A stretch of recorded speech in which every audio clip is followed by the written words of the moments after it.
Hola, buen día. Bien, pues debemos seguir con el capítulo final de neoplasia.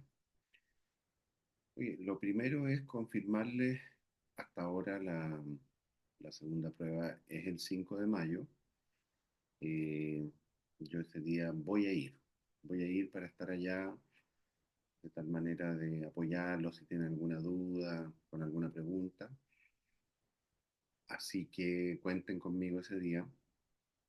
No tengo claro la hora en que va a ser la prueba. Voy a coordinarla con el profe Sangüesa, día lunes 5. ¿Mm? Por supuesto, si llega a haber algún cambio, ya sea de parte de ustedes o mía, o sea, no mía, de la Universidad Mayor, eh, me lo hacen saber porque obviamente tengo que hacer toda una planificación para poder viajar para allá. Oye, bueno, después de algunas definiciones de neoplasia, benigna, maligna, de cómo se les debe llamar, ¿no es cierto? Estaban los carcinomas, los papilomas escamosos, los pólipos en el tubo digestivo, estaba la parte mesenquimática con los sarcomas, que es la parte maligna, y la parte benigna, bueno, depende de la estructura que sea, el nombre que se le va a dar. Vimos ahí fibromas, lipomas, angiomas, neuromas, bueno, hay varios ejemplos de lesiones benignas cuya contraparte maligna es angiosarcoma, fibrosarcoma, etcétera, etcétera. Pero teníamos que hablar de un concepto que es bastante, diría yo, frecuente. ¿Mm? Eh, Creo que por ahí lo mencionamos también en las clases iniciales, ¿no? Eran dos fenómenos. Uno es el reemplazo, ¿no es cierto?, de un epitelio maduro por otro. Ahí hablábamos, qué sé yo, de la metaplasia, por ejemplo, del esófago, que es un epitelio escamoso y cambia hacia un epitelio, digamos, de tipo colónico, mucosecretor. Está la metaplasia del cuello del útero, en la cual el endocervix, no todo, pero parte del endocervix, sufre un cambio, una metaplasia hacia epitelio escamoso, ¿sí? Pero siempre en un contexto de un epitelio maduro. ¿Sí? En cambio, la displasia es un proceso en el cual eh, las células, el tejido van alterando, ¿sí?, su crecimiento, ¿sí?, y van adquiriendo características que son atípicas. ¿Sí? Hablamos de displasia cuando este cambio, esta atipía, se mantiene relegada todavía al epitelio. Por lo tanto, en general, displasias nosotros normalmente hablamos de los epitelios. ¿Mm? Eh, un ejemplo bien claro es el proceso de displasia justamente en el cuello del útero. Ustedes saben que el primer examen que se toma para detectar alguna anomalía en el cuello del útero es el Papa Nicolau. Y justamente en el Papa Nicolau, si es que sale alterado, positivo, uno de los hallazgos, es decir, hallazgos sugerentes de displasia de alto grado o displasia de bajo grado en el cuello del útero. Bueno, ¿y eso qué relevancia tiene? Significa que las células a nivel del cuello del útero, del epitelio, en este caso escamoso, están transformándose y adquiriendo un proceso, digamos, de atipía que va a llevar probablemente después a un carcinoma que se va a hacer invasor. Que si es del cuello del útero, entonces va a ser un carcinoma escamoso. ¿Ya? Eh, Generalmente la causa número uno de displasia en el cuello del útero es el virus papiloma humano oncogénico. ¿Sí? En el caso del esófago, la aparición de esta metaplasia y que después puede empezar a ser displasia es el reflujo. el reflujo gastroesofágico ácido crónico. Hay metaplasia y displasia en la vía aérea, en los bronquios. ¿Cómo ocurre eso? Con algún agente agresor. ¿Cuál es el agente agresor número uno de la vía aérea? El tabaco, evidentemente el tabaco. Este es como el concepto general al que se refieren, digamos. Por ejemplo, acá en la izquierda nos muestran un epitelio, bueno, a la derecha también, un epitelio escamoso. ¿Mm?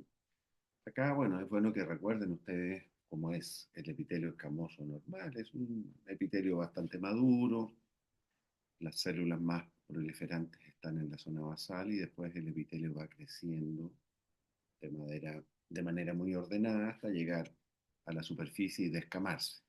Eso es lo normal en un epitelio escamoso. Aquí vemos que no hay ningún tipo de maduración, ¿sí? Que hay alteraciones no tan prominentes del tamaño de la célula, o sea, pleomorfismo celular, pero sí llama la atención que no haya maduración hacia todo el espesor del epitelio. ¿Sí? En este caso, se dice que la displasia, o sea, la anomalía de las células, compromete el espesor epitelial total. Por lo tanto, acá podríamos hablar de un carcinoma in situ. ¿Sí? Esta, claro, también vemos, hay alteración en la maduración, que en general es hasta la superficie, o sea, todo el espesor del epitelio está alterado. Aquí hay más, estas cositas son mitosis atípicas, por lo tanto, hay todas las características de un proceso, digamos, que decíamos es neoplásico, pero dentro del epitelio, nosotros hablamos de displasia, o cuando ya el espesor del epitelio está completamente afectado, pero no hay invasión hacia el estroma, digamos, hacia esta zona, hablamos de carcinoma in situ. Ejemplo, el esófago de Barrett, que ya yo lo he mencionado muchas veces. Lo primero que ocurre en el esófago de Barrett es una transformación del epitelio escamoso por epitelio de tipo mucosecretor colónico. Si a mí me muestran una biopsia como esta, yo pensaría que es una biopsia de colon, sin embargo es de esófago distal. ¿Por qué ocurrió eso? Por acción del reflujo crónico gastroesofágico de ácido, desde el estómago hacia el esófago. Hasta ahí es un cambio adaptativo de epitelio maduro por epitelio maduro, no hay problema. Pero distinto es si la noxa continúa, el reflujo continúa y el epitelio se ve tan agredido y tan inflamado que comienza a transformarse. ¿En qué sentido? Generando displasia, es decir, una alteración en la que yo veo que efectivamente el epitelio no tiene las mismas características que este epitelio de tipo mucosecretor colónico. Se perdieron gran parte de estos espacios blanquecinos que corresponden a las células caliciformes normales del colon. Ven ustedes que aquí casi no se ven. Vemos mucho más densidad de núcleos. Vemos núcleos de mayor tamaño, de un color más oscuro, o sea, tenemos anisocitosis, diferencias de tamaño celular, anisocariosis, diferencia de tamaño del núcleo. Tenemos núcleos más oscuros, lo que se llama hipercromasia nuclear. Seguramente por aquí y por allá habría que verlo con un poquito más de detalle, de la mitosis también atípica. Y lo que también se ve en una glándula normal, los núcleos están todos, se fijan, abajo, en el polo inferior de la célula. Eso es lo normal. Núcleos hacia el polo inferior, en la base, y hacia el exterior, hacia el lumen, por decirlo así, las células caliciformes. Aquí, bueno, aparte que no hay células caliciformes, de repente vemos unos núcleos muy arriba, llegando hasta la superficie, ¿no es cierto?, del epitelio. Así que aquí hablamos que este epitelio tiene una displasia, ¿ya? Ahora, efectivamente las displasias casi en todos los tejidos donde ocurren, que son más bien los epitelios, se catalogan de bajo y alto grado, dependiendo de justamente estas características de atipía, cuánto comprometen del espesor epitelial. Mira, no, salvo un cuello del útero, no nos vamos a enredar mucho con eso porque eso ya es casi un criterio de un anatomopatólogo. ¿Ya? ¿Mm? Pero sí deben saber que, como dice acá, la displasia es un precursor de transformación maligna, pero no siempre progresa, ¿no es cierto?, a cáncer. O sea, afortunadamente, no todas las veces llega a cáncer. Este es el ejemplo que les quería dar del cuello del útero infectado por virus papiloma humano. Eh, este es un epitelio escamoso que se ve, pareciera aparentemente casi sano, pero en realidad eh, los núcleos acá en la zona más baja están un poquito más grandes que lo normal. O en su defecto vemos que hay muchas de estas células con núcleos un poco irregulares, de color oscuro, y se fijan que tienen el citoplasma muy claro, parecen huevos fritos. Bueno, eso es infección por virus papiloma humano. En cualquiera de las dos circunstancias, el patólogo habla de displasia de bajo grado. Si yo veo lo que vimos en fotos anteriores, que prácticamente casi todo el espesor, salvo esta parte de aquí, de la superficie, aquí también, está conservada. Pero la mayor parte del espesor está comprometido con esta alteración en la maduración. Hablamos de displasia de alto grado. Si no existiera esta pequeña banda conservada que está aquí, es decir, aquí hay un poquito de maduración todavía. Por eso hablamos de displasia de alto grado, porque si no existiera esa bandita, ya hablaríamos de un carcinoma in situ, que fue lo que vimos previamente. Tranquilidad, no vamos no van a tener que hacer diferenciación, digamos, de una displasia de bajo o alto grado en la prueba. Es básicamente para que sepan que esto es un proceso que va evolucionando, avanzando con los años. Todo paciente es diferente, pero en general, desde la infección por virus papiloma humano hasta que comienza el primer fenómeno de displasia de bajo grado, pueden pasar 5 o 6 años. Y desde que la displasia de bajo grado termina o finaliza en displasia de alto grado o cáncer, pueden ser también otros 5 o 6 años más. O sea, es un proceso bastante largo. ¿Sí? No, esto, bueno, es una cosa que ustedes no vivieron, para nosotros fue impactante en 1987. Hubo una explosión nuclear que ha sido el accidente nuclear, por lo menos que se tenga recuerdo más grave. En aquella época era Rusia, en una planta que se llama Chernobyl, cercana a Pripyat. Pripyat hoy en día es una ciudad ucraniana, ¿ya? Pero en esa época era la Unión Soviética, no era Rusia, y tenían anexado Ucrania, por lo tanto esto se considera terreno ruso. Fue una tremenda explosión, bueno, basada básicamente en la forma en que los reactores nucleares producen energía nuclear, que es a través de la fisión nuclear, es decir, eh, un protón o un neutrón a altas velocidades es capaz de chocar contra átomos que son algo inestables, y al chocar los divide, digamos, y los fisiona, y eso libera grandes cantidades de energía, y eso, por supuesto, al fisionarse también esas partículas siguen hacia otros átomos y así se va expandiendo la reacción. Es una forma de producción energética de buena, de grandes cantidades de energía, pero lamentablemente con los dos problemas más grandes, que es la posibilidad de un accidente nuclear y en la generación de productos residuales de la fisión, del proceso de generación de energía nuclear, que puede inducir a, o sea, genera productos radioactivos que son altamente contaminantes. Invasión local.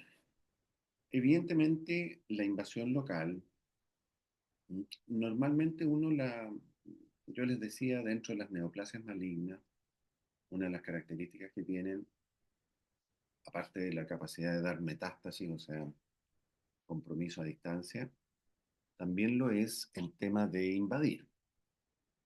Pero distinto es cuando hablamos de solamente un proceso de invasión local. Normalmente la invasión en, en las neoplasias malignas es bastante extensa, tiende a destruir el tejido periférico, tiende a ampliarse progresivamente, no se detiene a menos que operemos esa neoplasia o la tratemos con, no sé, radioterapia, quimioterapia, etc. En ese caso, uno habla de neoplasia maligna. ¿Sí? En cambio, en los tumores benignos, normalmente el crecimiento es expansivo, no es infiltrativo y generalmente, no siempre, pero casi siempre van rodeados de una cápsula. Por lo tanto, es un crecimiento contenido. ¿Ya? Igual pueden alcanzar tamaños importantes, pero sin ser capaces de generar grandes destrucciones normalmente en el tejido, ni menos son capaces de invadir, digamos, ¿m? hacia, el, hacia los tejidos de alrededor. ¿M? Por ejemplo, un neuroma, también conocido con el nombre de schwannoma, porque es un tumor benigno derivado de las células de Schwann de los nervios cutáneos. Acá vemos un neuroma bastante bien definido. Esto es en la piel.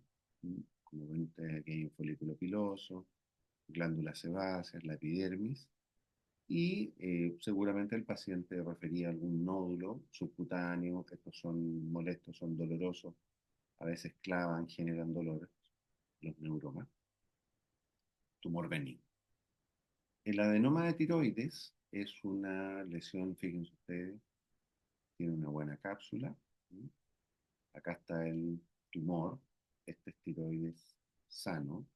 Acá está la cápsula, una cápsula gruesa. Bueno, acá no se nota también la cápsula, pero en general el adenoma es un tumor de crecimiento limitado, expansivo, que se rodea de una cápsula. Por lo tanto, eso lo define como benigno. No significa que no haya muchas veces que operarlo porque de todas maneras crece, se va haciendo visible y empieza a comprimir el parénquima tiroideo normal. Y en la medida que el parénquima tiroideo normal se va apretando, se atrofia, palabra, concepto que ya vimos. Y al atrofiarse, va perdiendo funcionalidad y comienza a producir menos hormona tiroidea. ¿Sí? Aquí vemos hígado. Espero que a estas alturas, ya que les he mostrado harto hígado, sean capaces de reconocer la arquitectura, ¿no es cierto?, de los canalículos hepáticos, los cordones de células de hepatocitos, con una vena central y generalmente con varios espacios portas que se relacionan a lo que llamamos un lobulillo hepático. Esto es normal y vemos una cosa aquí que después de esta cápsula aparece esto. Bueno, esto para que sepan ustedes, bueno, ahí lo dice, pero son espacios vasculares, ¿ya? Con estroma fibroso entre medio, pero lo que ven aquí ustedes venas, son venas abundantes, dilatadas, ¿sí? Revestidas por endotelio vascular. Bueno, uno dice ya, ok, es normal que haya una que otra vena, ¿no es cierto?, en el hígado, pero ¿qué pasó aquí? Bueno, esto es un tumor benigno del hígado que se llama hemangioma. Al ser hemangioma, por el nombre, ya sacamos la conclusión de que es un tumor benigno, HOMA, Y hemangio o angioma es porque es derivado de los vasos sanguíneos. Si esto fuera maligno, hablaríamos de un... Mira, no se habla de hemangiosarcoma, se habla de angiosarcoma normalmente. En cambio, ya hay algunos hallazgos, por ejemplo, este es un caso de tiroides, en el cual nosotros decimos, chuta, no, aquí ya se nos complicó la cosa. Decíamos que el adenoma está rodeado de una cápsula y la cápsula se mantiene intacta. Pero si yo veo que el tejido tiroideo, que supuestamente es un adenoma, comienza a infiltrar y rompe la cápsula, aunque sea en una sola zona, nosotros hablamos de carcinoma. ¿Ya? Bueno, el tiroides tiene varios tipos de carcinoma, la verdad, ¿no? Papilar, folicular, pero en el fondo, sea cual sea la variante, en general es un tumor que tiende a expandirse, a salirse de las cápsulas y al infiltrar, por supuesto, en un inicio, solo destruye el tejido de la tiroides, pero si esto se deja, después va a infiltrar los vasos sanguíneos, ¿no es cierto? Y va a producir metástasis a distancia, tratándose de algo maligno. Decíamos que en tejidos glandulares, como la tiroides, la versión benigna se llama adenoma y la versión maligna es el carcinoma. Entonces, algunas características, los tumores malignos están mal delimitados, mal demarcados del tejido periférico. Incluso en tumores de lento crecimiento es posible ver la infiltración de estructuras adyacentes. ¿Ya? Lamentablemente, y eso es muy cierto, muchas veces esta invasión local hace que los tumores sean irresecables. ¿Sí? Y bueno, lo que ya sabemos, la capacidad de dar metástasis y esa capacidad de invasión, ¿sí?, muy potente, es la definición de las neoplasias malignas. Claro, si uno de personas de mi generación tenemos mucha historia de, bueno, en mi caso personal, mi abuelo eh, se sintió mal, presentó ictericia, se puso amarillo, y bueno, le hicieron una laparotomía exploradora para ver qué es lo que estaba pasando. Eso eran los escáneres de antes.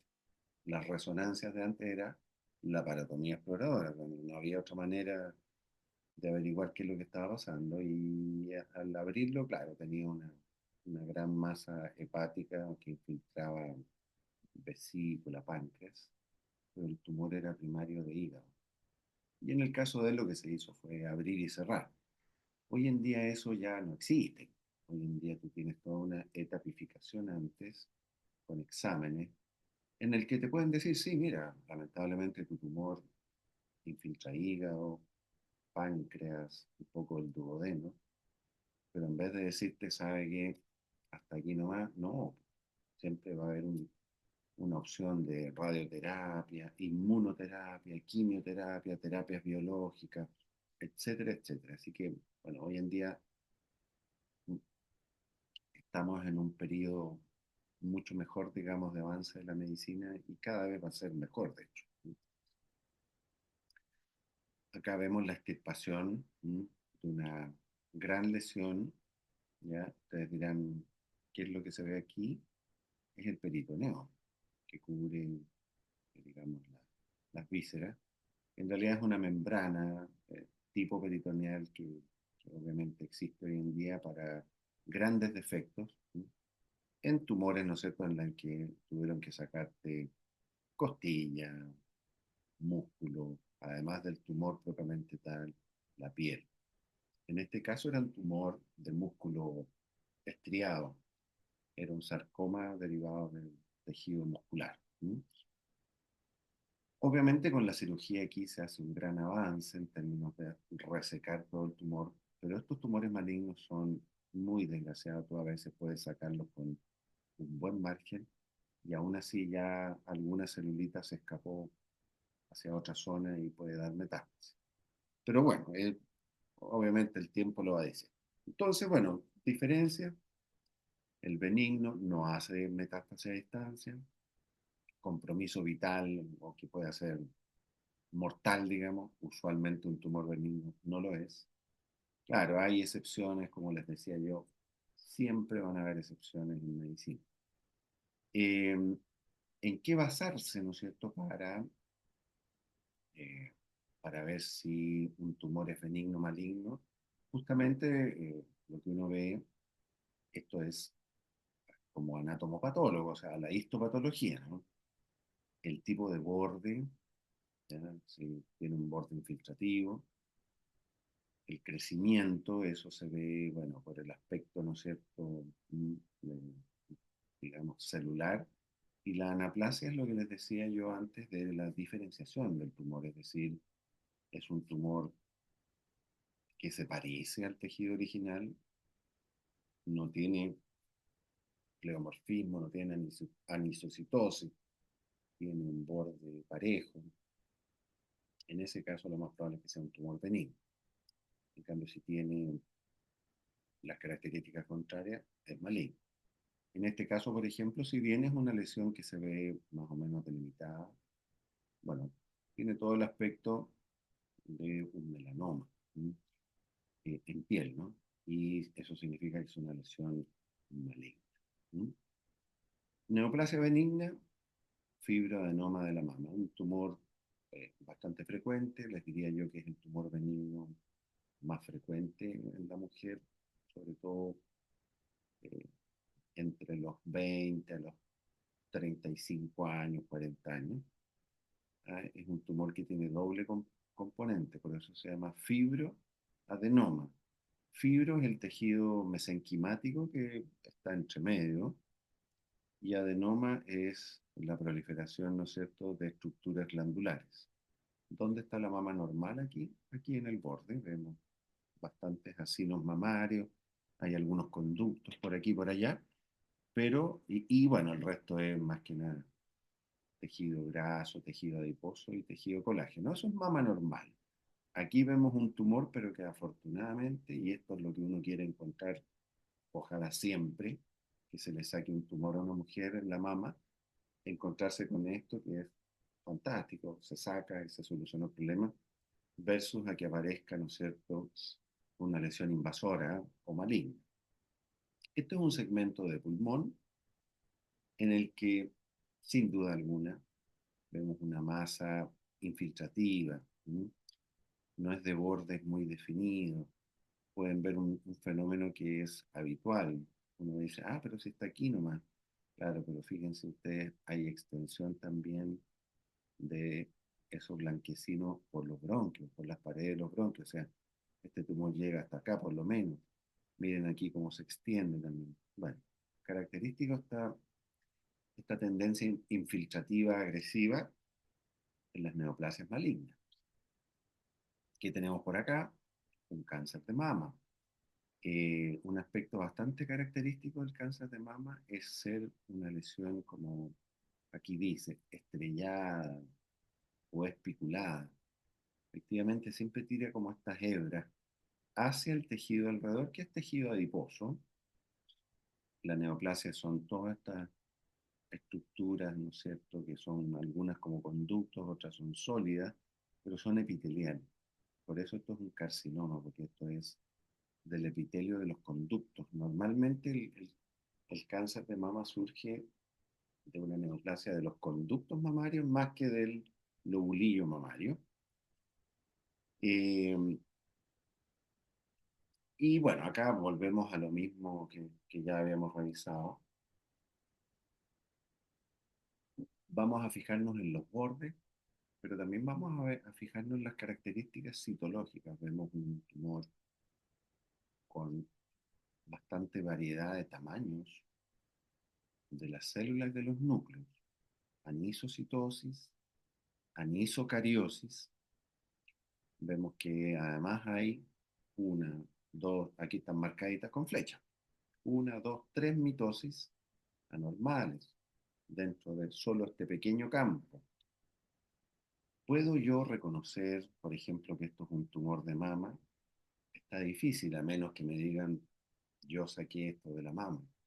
Entonces, la diferenciación, el grado de diferenciación es bajo, ya es un tumor con pobre diferenciación, es decir, no me recuerda mucho a la estructura de la mama normal. Con todas esas características ya sabemos que esto es maligno. El benigno, en cambio, bueno, acá tienen tumores muy frecuentes que son los leiomiomas uterinos, ya hemos visto otros ejemplos.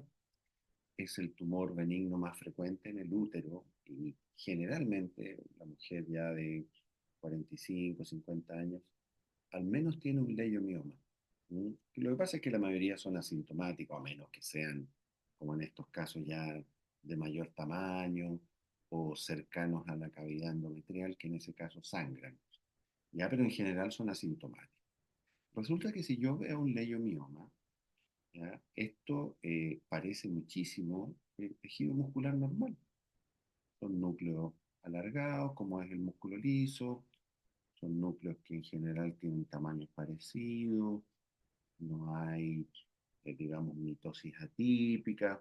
O sea, la verdad que lo único que llama la atención es que hay más núcleos de lo habitual, pero en general este tejido se parece mucho al tejido muscular normal del útero. Es decir, es bien diferenciado, probablemente, bueno, aquí se nota, son tumores muy bien delimitados, crecen pero sin infiltrar, solo se expanden. Tumor benigno. En este caso, leiomioma. Y si yo les preguntara en la prueba cómo se llamaría la versión maligna, atípica de este tumor, ustedes me dirían leiomiosarcoma. Vamos, pasemos nomás a Hirohito. Eh, bueno, seguimos agregando algunas, podríamos decir algunos conceptos nuevos. Cuando hablamos de un proceso, no sé si premaligno, preinvasor podríamos decir, así que como me gusta a mí, vamos a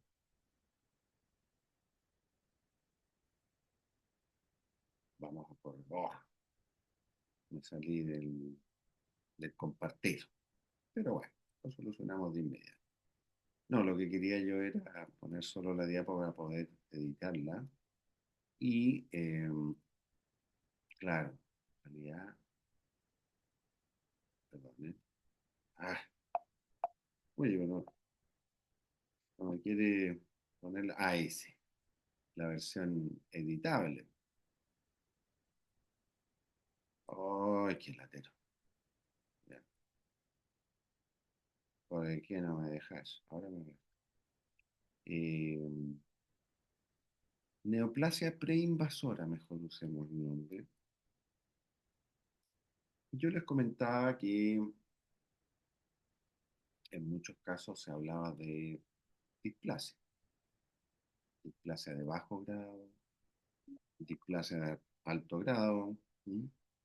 Y eso valía, por ejemplo, en epitelio escamoso, en metaplasias como el esófago de Barrett, que puede presentar displasia de bajo grado, alto grado. En el endometrio, generalmente el proceso que ocurre es una hiperplasia, es decir, las, las glándulas endometriales comienzan a aumentar de número, se hacen más ramificadas, se acercan más unas con otras. ¿Sí? El- la glándula endometrial normal suele ser más, más única, no tan ramificada como esta. En general aquí ustedes pueden ver que hay diferencias en los tamaños nucleares, en las características nucleares. Esta es una glándula endometrial normal y, bueno, algo muy importante es que en general eh, nos referimos, ¿no es cierto?, a este fenómeno como hiperplasia endometrial. O sea, normalmente, en el caso, por ejemplo, vamos a dar ejemplos bien claros, en el caso del fumador, el fumador lo que hace generalmente es, el primer paso es la transformación del epitelio respiratorio normal de los bronquios, que es pseudoestratificado, cilíndrico, ciliado, se reemplaza en partes, no en todos lados, pero en partes, por epitelio escamoso. Esa es la metaplasia, ¿no es cierto? Primero cambia de un epitelio a otro, pero maduro. Es el epitelio escamoso el que después comienza, si sigue la persona fumando, a hacer displasia. Y ahí hablamos de displasia del epitelio escamoso, que puede ser de bajo grado, de alto grado, según se compromete el espesor más o menos del epitelio, hasta que normalmente llegamos al carcinoma in situ. Esa es la evolución habitual. Carcinoma, displasia de bajo grado, alto grado, carcinoma in situ y finalmente carcinoma invasor. En el caso del esófago, tenemos la metaplasia, finalmente aparece esta mucosa como de tipo intestino grueso, que puede desarrollar displasia de bajo grado, de alto grado, finalmente también carcinoma in situ y finalmente un carcinoma invasor, que en el caso de la mucosa colónica se llama adenocarcinoma. En el caso del epitelio escamoso se llama carcinoma escamoso. Bueno, en el endometrio lo que sucede es más bien una hiperplasia endometrial. O sea, se sabe que en este caso el agente causal de este proceso proliferativo son los estrógenos, exceso de acción de estrógenos sobre el endometrio. Si hay mucha actividad estrogénica, el endometrio prolifera mucho. Y al proliferar mucho llega un momento en que comienza ya a adquirir características, ¿no es cierto?, anormales, además de la forma. Los núcleos, las células tienen diferencias de tamaño. Bueno, lo que ya hemos mencionado, anisocitosis, anisocariosis, no veo mitosis atípica.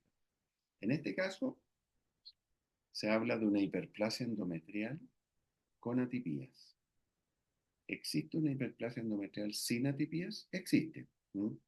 Se verían estas glándulas iguales así, ramificadas, ¿no es cierto? Como con lúmenes no tan parejitos como estos, pero con este tipo de núcleo que es el núcleo normal de la glándula endometrial. ¿Ya? Ahí hablaríamos de una hiperplasia endometrial sin atipías. Entonces, la evolución acá es hiperplasia endometrial sin atipías, hiperplasia endometrial con atipías y finalmente adenocarcinoma endometrial ya infiltrante, o sea, invasor. Tiene esas tres etapas. ¿Mm? Fíjense ustedes, esto es un ejemplo en piel. Acá vemos un epitelio relativamente normal, un poco reactivo, decimos nosotros, porque igual el epitelio está un poco crecido, pero está normal.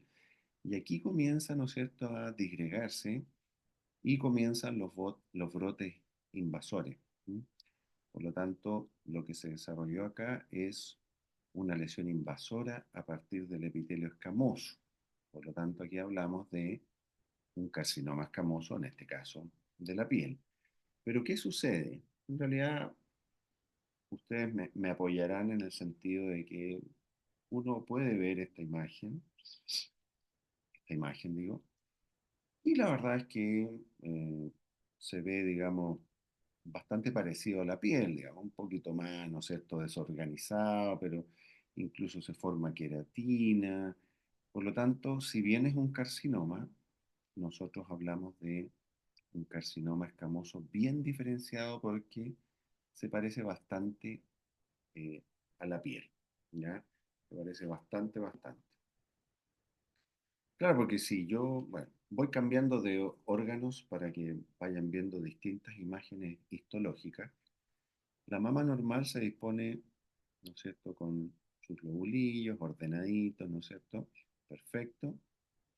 Si yo tomo un tejido de mama y me aparece esto, claro, lo único que puedo decir es que esto no tiene ningún parecido, nada absolutamente, a lo que es la mama normal.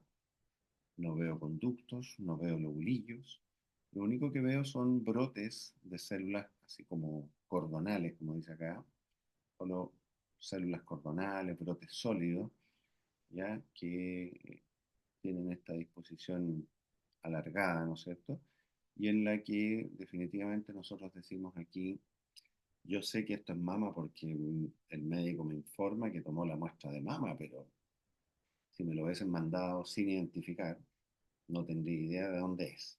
Ahí hablamos entonces de una lesión pobremente diferenciada, eh, que en realidad, miren, yo o los patólogos en general preferimos usar los conceptos de bien diferenciada, moderadamente diferenciada y pobremente diferenciada.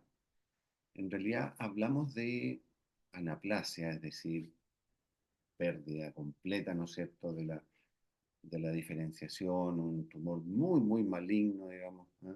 Muy, muy maligno.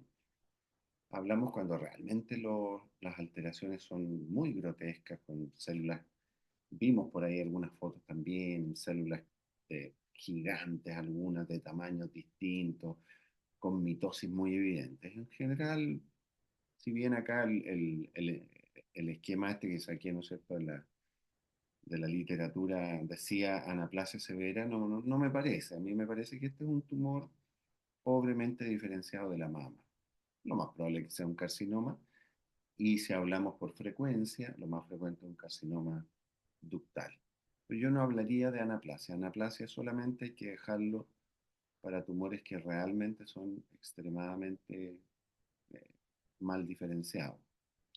Por ejemplo, acá yo sé que esto es colon porque tengo mi mucosa colónica, y de repente se desarrolla una tremenda masa, ¿ah?, de células, digamos, claramente infiltrativas, que no constituyen ninguna forma, se pierde absolutamente las características normales. Entonces, yo puedo hablar aquí de una lesión eh, probablemente maligna. Si es maligna de colon, lo más probable es que sea un adenocarcinoma, pobremente diferenciado. Yo no hablaría de anaplasia en este caso, a menos que realmente al ver esto eh, en gran tamaño, con más acercamiento, viera que las células son muy, muy, muy heterogéneas, con mucho pleomorfismo. Desde aquí, si bien esto no parece colon, es pobremente diferenciado, pero desde aquí se ve que todas las células son más o menos de un mismo tamaño, ¿ya? No se ven así, que hayan grandes células, así que no creo que sea una lesión, pero es maligna, obviamente es maligna.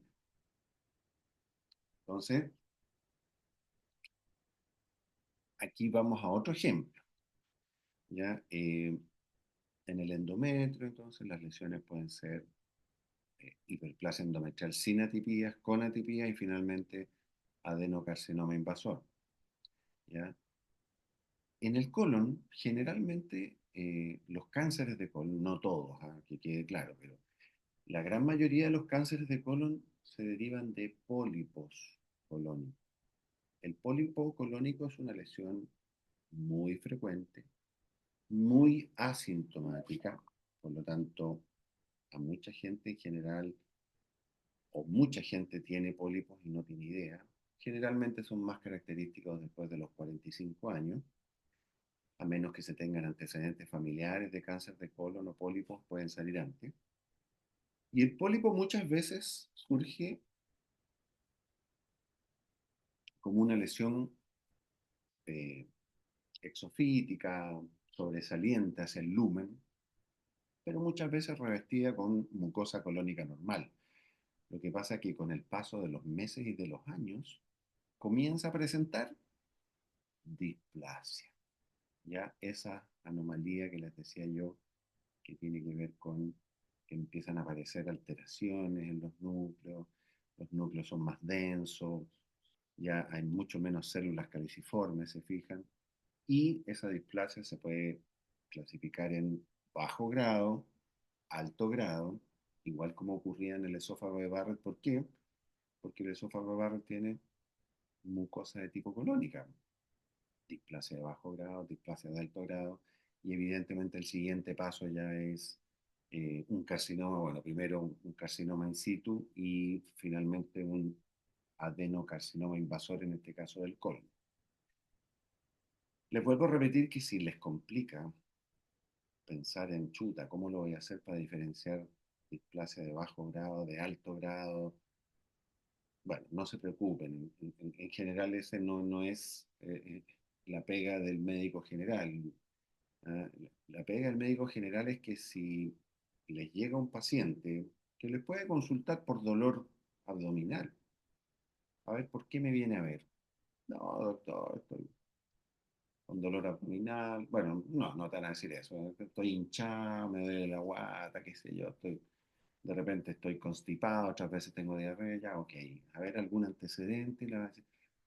Bueno, ojalá les digan, sí, doctor, a mí hace 3 años me sacaron, me hicieron una colonoscopia y me sacaron un pólipo. Ya, la biopsia de eso lo tiene.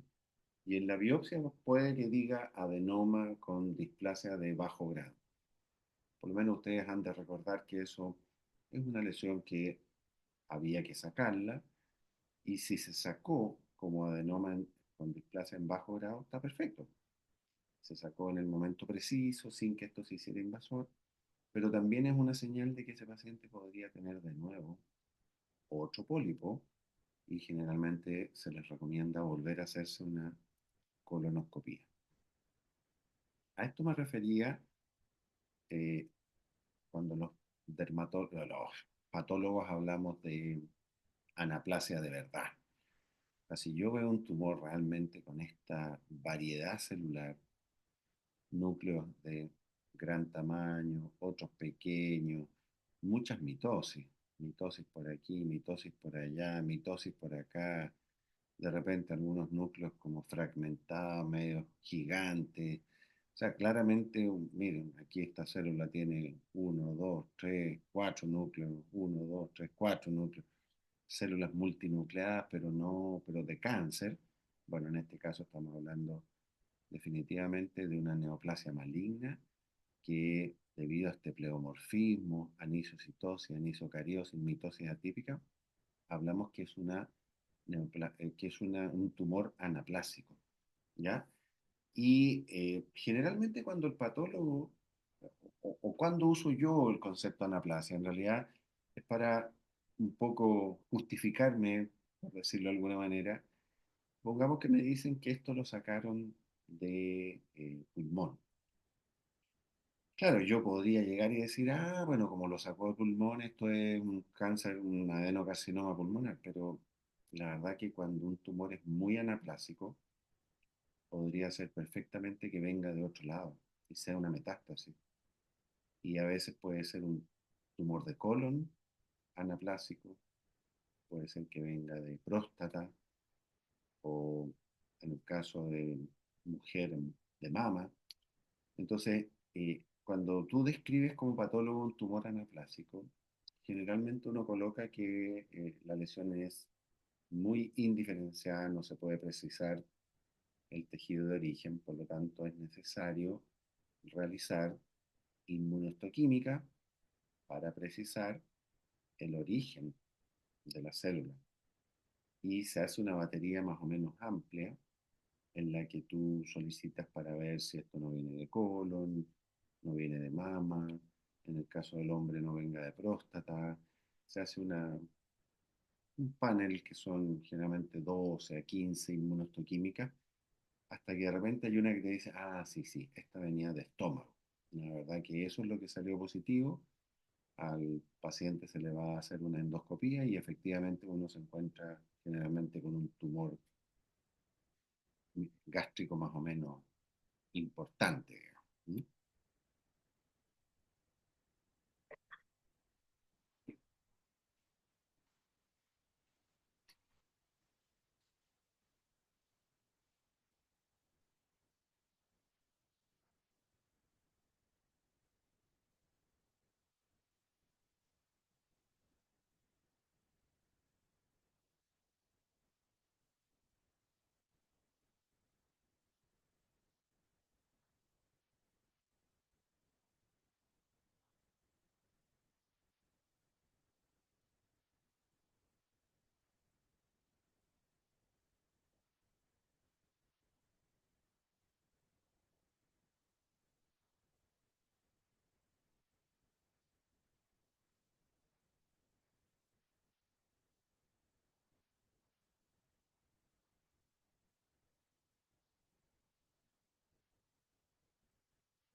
Veamos la otra. Por lo tanto, tenemos, ¿no es cierto?, hemos visto este espectro de las neoplasias desde benigna, bueno, intermedias en realidad se refiere a la aparición de focos de displasia que pudiesen, ¿no es cierto?, ser primero de bajo grado, después de alto grado, finalmente carcinoma in situ, y de ahí tú ya hablas de neoplasia maligna invasora. ¿Mm? Por ejemplo, claro, esto aparece en un libro que dice, bueno, este es un fragmento de tejido mamario, ¿sí? Y esto es un tumor, no recuerdo bien, creo que era de páncreas. ¿Cuál es maligno? En general, por el aspecto solamente visual externo, vemos que esta lesión es como de bordes un poco más infiltrativos, no es de borde neto, no está encapsulada, ¿no? En cambio esta, si bien es de gran tamaño, pero fíjense ustedes, redondita, bien delimitada, no es de bordes infiltrativos. Créanme que esa pequeña lámina blanquita que se ve es una cápsula. Por lo tanto, todo nos habla de que esto es una lesión benigna y esta es una lesión maligna. ¿Ya? ¿Cuál de estos tumores tiroideos es maligno? Acá vemos en realidad, presencia de folículos tiroides que se ven bastante normales, solamente que las células tienen una característica que los núcleos son un poquitito más grandes, más oscuros, pero la verdad que esto podría pasar por tiroides normal. Y bueno, acá ¿qué vemos? O sea, esto es una monstruosidad. O sea, aquí vemos un tumor anaplasia. Evidentemente esto es maligno y esto es benigno, ¿no? Bueno, acá un poco lo que ya habíamos conversado, es bueno para orientarse. eh, las neoplasias mesenquimales, ¿cierto? Si vienen de la grasa, se llaman lipoma, leiomioma, rhabdomioma, fibroma, angioma. Hemangioma se usa muy poco en realidad. Lo que pasa es que en la literatura gringa, o bueno, anglosajona, le llaman hemangioma, pero acá en Chile le llamamos angioma, del cartílago condroma. Las neoplasias epiteliales benignas, ya dijimos, podrían ser adenomas. Si tienen tendencia a formaciones quísticas, se llaman cistoadenomas. Bah, como que me quiere venir el estornudo. Perdón. Y en caso que sea una proliferación epitelial, generalmente de ciertos epitelios, ya vimos que podría ser, por ejemplo, en la vejiga, en la piel, en el esófago, hablábamos de papiloma, ¿sí? Que es un tumor benigno. ¿Ya? Acá tenemos, por ejemplo, esto es ovario, por si acaso, un ovario muy grande, muy aumentado de tamaño porque fue abierto. Al abrirse tenía un contenido ceroso, clarito, y la formación de todas estas estructuras. A esto nosotros le llamamos cistoadenoma papilar del ovario. Y no se enreden por los nombres, un tumor benigno igual, ¿ah? De gran tamaño, pero benigno finalmente. Y entonces, bueno, hay neoplasia maligna, ¿no es cierto? Hablábamos de carcinoma, si es de epitelio, adenocarcinoma, si es de epitelio glandular, y sarcoma, si viene de tejido mesenquimático. Siempre hay adicionales, agregados, como digo, eso ya lo hemos conversado harto, de los melanocitos, el tumor maligno se llama melanoma, y el tumor benigno se llama nevomelanocítico, también conocido como lunar. Del tejido linfoide, el tumor maligno se llama linfoma y no hay un tumor benigno. De las células de la médula ósea, especialmente glóbulos blancos, glóbulos rojos, plaquetas, los tumores se llaman leucemias y en general tampoco hay tumores benignos en este caso. ¿Mm? Eso como nomenclatura general. ¿Mm? bueno, un poco lo que les decía yo, lo mismo, ¿no es cierto? Equivalencia, eso para que ustedes vean y vayan haciéndose un esquema. Claro, aquí hay ciertas diferencias, pero ojo, ¿ah? Esto yo lo saco de textos que son bastante respetables de anatomía patológica, pero por ejemplo no estoy de acuerdo con el hepatoma. En general el tumor del hígado se llama hepatocarcinoma, así que no, ahí no estoy de acuerdo. Pero sí efectivamente hay un tumor maligno que se llama solo OMA, no carcinoma ni sarcoma, como es el tumor de células germinales que se llama seminoma, que se da de nombre. El linfoma ya dijimos, el melanoma que también lo señalamos. Aquí vemos un tumor hepático, esto es hígado, ¿no? Obviamente a este paciente le sacaron el hígado ya post-mortem, o sea, claramente por esa neoplasia falleció, digamos, así que es todo el hígado ahí. Y, perdón, un poquito resfriado.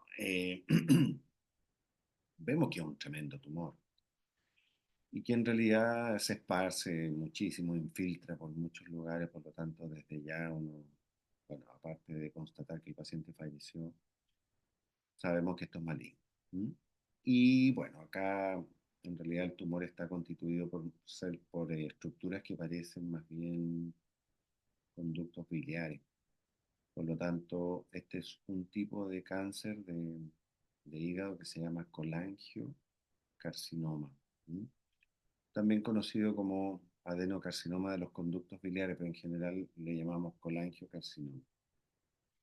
Eh, Acá lo que vemos, ojo, para que sepan ustedes, esto es una glándula suprarrenal, ¿sí? En la cual vemos un crecimiento, si bien es de bastante tamaño, pero es homogéneo de color, se parece en color a la glándula adrenal, es bastante bien delimitada, pareciera tener una cápsula delimitante también, es decir, tiene todas las características de un tumor benigno. Y efectivamente correspondía a una adenoma de la corteza suprarrenal, digamos. O sea, una lesión benigna. Ay, de esto se podría hablar tanto, pero bueno, son todos, ¿no es cierto?, próceres para bien o para mal de la Revolución Rusa, ¿no?, que ocurrió de manera muy interesante en el transcurso de la Primera Guerra Mundial. Rusia era un partícipe activo de la Primera Guerra Mundial hasta 1917, en que ya la revolución en febrero de 2017 ya hicieron caer al zar Nicolás II, cuya dinastía familiar al mando de Rusia llevaba 300 años en esa fecha. O sea, ellos habían sido los dueños de Rusia durante 300 años. En febrero cayó el gobierno del zar y el zar fue. No, él y su familia fueron destinados a las afueras de Moscú, a un lugar de reclusión en que vivían bastante bien en realidad. Pero luego en octubre, ¿sí?, del, del famoso Octubre Rojo de 2017, el gobierno bolchevique se hizo cargo, ¿no es cierto?, reemplazó al que existía, que era un gobierno revolucionario también, pero era bastante más moderado, era más como de la línea de Trotsky, que se llamaban mencheviques, tenían una visión un poco menos radical, ¿no es cierto?, de esta revolución y fueron derrocados y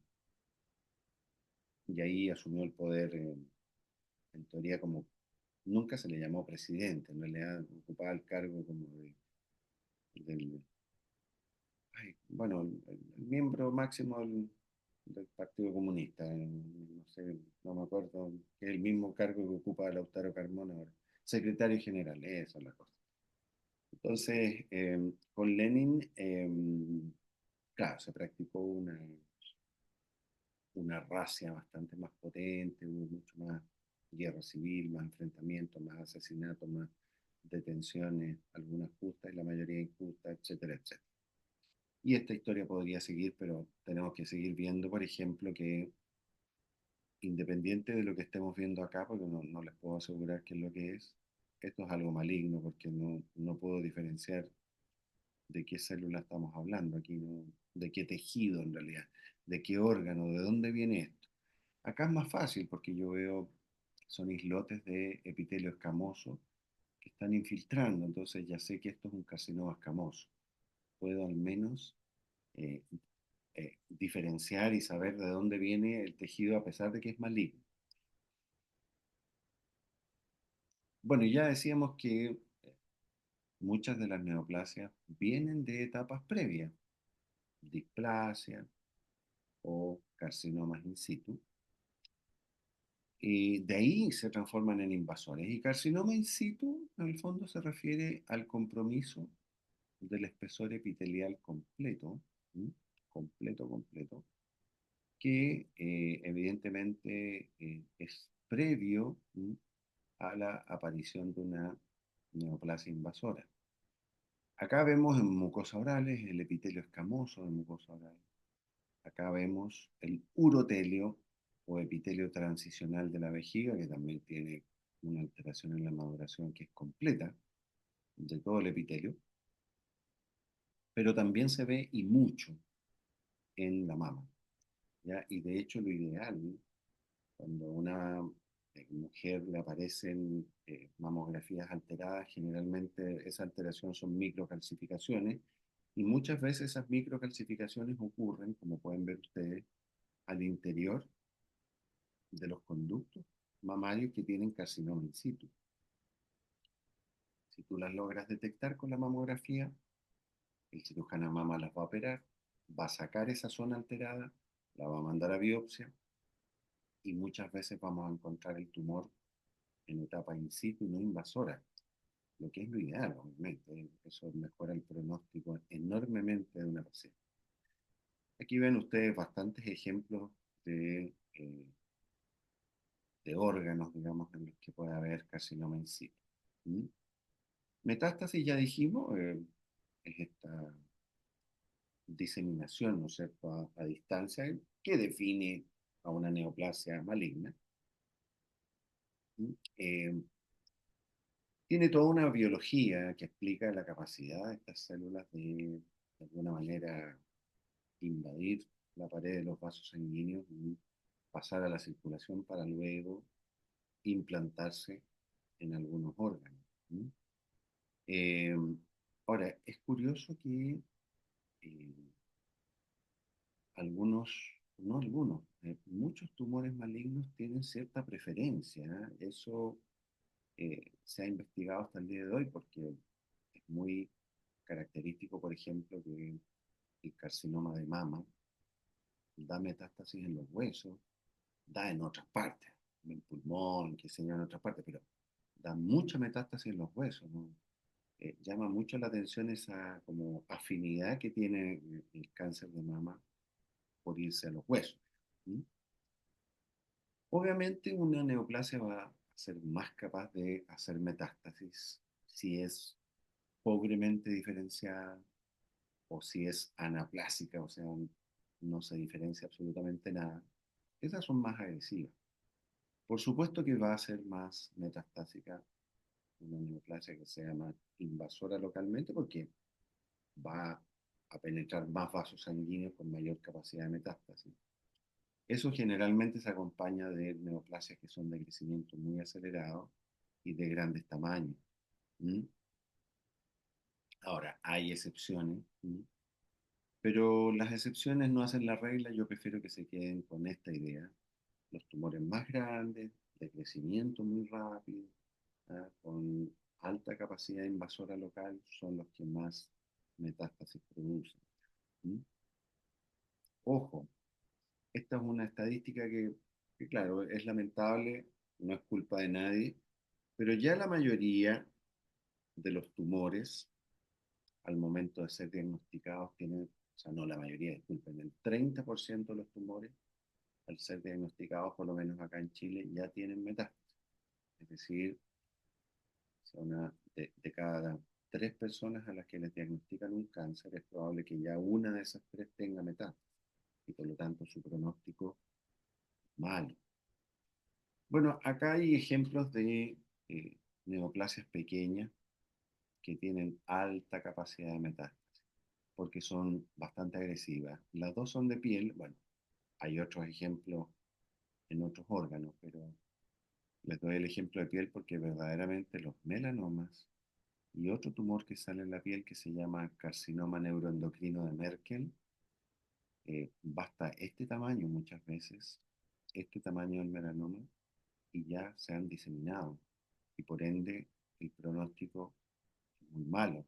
En cambio aquí ven una neoplasia pequeña que parece como una cicatriz en realidad en la piel. Uno dice, oh, aquí la persona se habrá hecho una herida y no. Corresponde a un tumor que se llama dermatofibrosarcoma protuberans, que tiene la capacidad de dar metástasis, pero demora muchísimo, muchísimo tiempo. Entonces, este es un ejemplo al revés, ¿no? Neoplasia maligna, pero que demora mucho, mucho tiempo. Tiene más bien tendencia al crecimiento local, invasor, pero lento, lento. Ahora, pese a que puede ser lento, si la persona...